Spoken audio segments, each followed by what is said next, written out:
मैं बोईसर पालघर डिस्ट्रिक्ट महाराष्ट्र से आया हूँ। मैंने अब तक तीनों धामों के दर्शन हो चुके हैं और ये चौथे धाम के दर्शन के लिए मैं आया था। और हम लोग के लिए इतनी दुर्व्यवस्था है कि हम न ट्रेन से जा सकते हैं, न ही बस में बैठ के जा सकते हैं। हम खुद का खर्चा करके आते हैं, हमारे हज़ारों रुपए चले जाते हैं और हमको दर्शन नहीं मिलता है। व्हील चेयर से दर्शन आए नहीं। हम जगन्नाथ धाम में बिल्कुल दर्शन करने आए थे और हमको कोई दर्शन मिला नहीं है। और लोग बोलते हैं हम उठा के लेके जाएंगे। आप बोलो मेरा वजन 80 किलो है, 80 किलो का आदमी को 2 आदमी उठा नहीं सकता है और वो आधे रास्ते में हमको छोड़ देगा। हमारे दोस्त के साथ ऐसे ही हुआ था, वो आ गए और आधे रास्ते में उनको छोड़ के चले आ गए। ये कहाँ का चीज़ हुआ। और हम हिंदुओं में कहा जाता है कि आपको 4 धाम करने के बाद आपको मुक्ति मिलती है। क्या हमारे जैसे लोगों को मुक्ति मिलने का अधिकार नहीं है? तो ये क्या है? हम लोग को तो दर्शन मिलना चाहिए। और ये हमारी कंप्लेंट जगन्नाथ जी से है। इंसान रोकता है, भगवान रोकता नहीं है। जो इंसान है वो रोकता है दर्शन करने के लिए, कोई भी भगवान रोकता नहीं है। ये कहाँ का वेद, कहाँ पुराण में लिखा है कि व्हीलचेयर में आप दर्शन नहीं ले सकते हो? कहीं दिखा दो तो बात बनती है।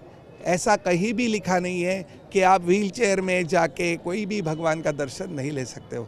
हमारे जैसे लोगों को दर्शन को नहीं मिला तो किसको दर्शन लेके फायदा है? आने का ये अधिकार है, ये हमारा जन्मसिद्ध हक है कि हम जाके दर्शन ले सके। हम हिंदू हैं, हमें हक होना ही चाहिए। हर जगह व्हीलचेयर जानी ही चाहिए। तो गवर्नमेंट का ये काम है, भगवान के दर्शन का तो मंदिर का प्रशासन का तो है ही। तो खुद गवर्नमेंट का ये काम बनता है कि वो होना ही चाहिए। यहाँ पे रबर का चीज अंदर नहीं जा सकता है, ये नियम है। पर अगर रबर का नहीं हो सकता है तो प्लास्टिक का करो। अगर आप तंबाकू खा के, सुनिए मेरी बात, आप गुटखा खा के अंदर जा सकते हो, वो पावन है। कोई जितने लोग नहा के आते हैं कि नहीं आते, आपने देखा है? तो हम लोग ब्राह्मण पूजा करके नहा के आते हैं, तो हमको अलाउड नहीं और गुटखा खाने वाला आ सकता है। नहीं, हाँ, आप जो अभी बोल रहे थे बराबर।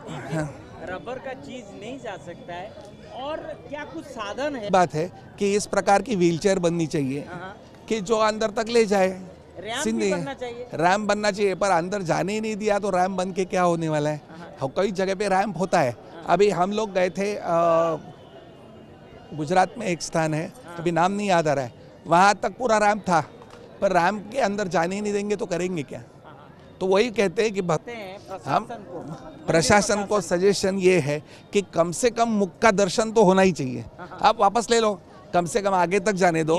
मुख का दर्शन अंदर गेट के अंदर जाने देंगे, ये क्या मतलब हो गया? क्या आप पतित पावन को दर्शन करके नहीं, अब तक नहीं गए हम लोग का, कोई भी दर्शन हुआ नहीं अब तक।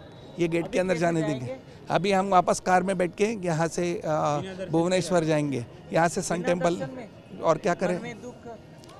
हमको मालूम था कि यहाँ दर्शन होने वाला नहीं है, तो मन में ये था कि वो पवित्र स्थान पे जा गए, वो पावन स्थान पे आ गए और हमारा काम हो गया। पतित पावन को दर्शन हुआ?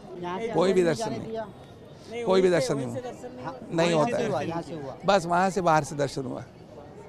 मन में निश्चित है दुख दुख तो होगा ही, क्यों नहीं होगा भैया? 3 धाम दर्शन हुआ, चतुर्थ धाम दर्शन नहीं हुआ। वही तो है, तो 4 धाम तो होना ही चाहिए। तो ये मतलब निकल रहा कि हम लोग को मुक्ति का स्थान नहीं है, हम लोग मुक्त नहीं हो सकते। हिंदुओं के हिसाब से हमको मोक्ष नहीं मिलेगा, हमको ये मतलब होता है। और आप हमारे जैसे लोगों को मोक्ष मान लेंगे। आज हम पढ़ाते हैं लोगों को, आज मेरे क्लासेस चलते हैं, मैं किताबें बनाता हूँ, अनेक लोगों को नौकरियाँ दिलाता हूँ और मेरे पढ़ने के बाद अनेक लोगों को नौकरियाँ मिलती है। ऐसे आदमी को आप रोक सकते हैं? क्या है? यानी भगवान का ही आप अपमान कर रहे हो।